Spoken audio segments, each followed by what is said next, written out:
Сәлеметсіңдер ме балалар? Бірінші сынып ана тілі пәні. 71-ші сабақ бас әріптен басталып жазылатын сөздер тақырыбын жалғастыратын боламыз. Бірінші жаттығу: өлеңді мәнерлеп оқы.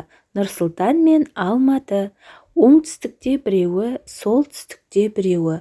Нұрсұлтан мен Алматы еліміздің тіреуі. Екеуі жер жәннаты, екеуі елдің қанаты.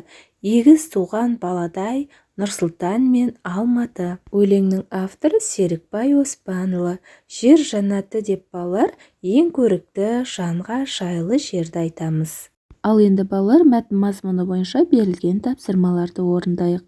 Өлеңде не туралы айтылған?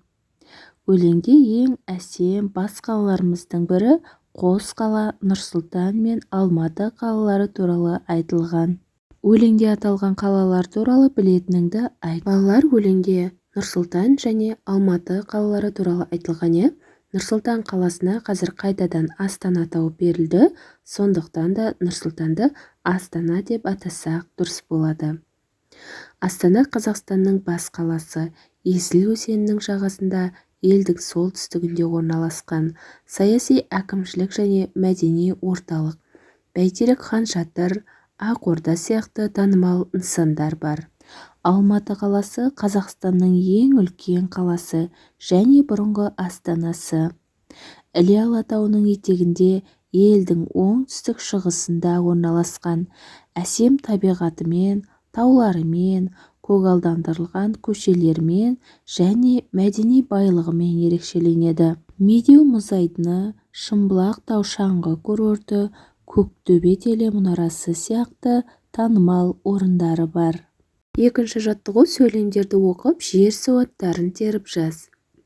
Жәнібек Нұрсұлтанда тұрады. Нұрсұлтан қаласы Есіл өзенінің бойында орналасқан. Ол демалыста Атырауға барды.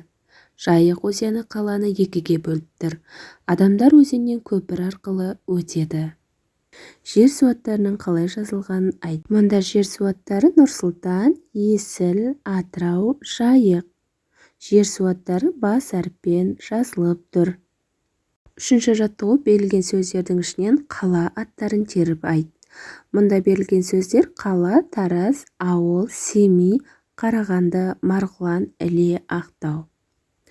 Осы сөздердің ішінде қала атаулары Тараз, Семей, Қарағанды, Ақтау. Балалар, олар неліктен бас әріппен жазылған? Балалар, ережені есімізге түсіріп ұмытып қалмайық.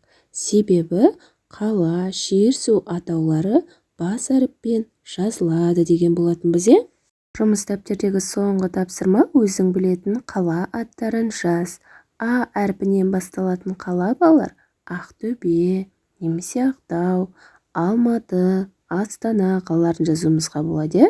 Б әрпінен басталатын Балқаш, Қ әрпінен басталатын Қарағанды, Ш әрпінен басталатын Шымкент, Т әрпінен басталатын Талдықорған қалаларын жазып, тапсырманы орындаумызға болады. Мінекей балалар, осымен бүгінгі сабағымыз аяқталды.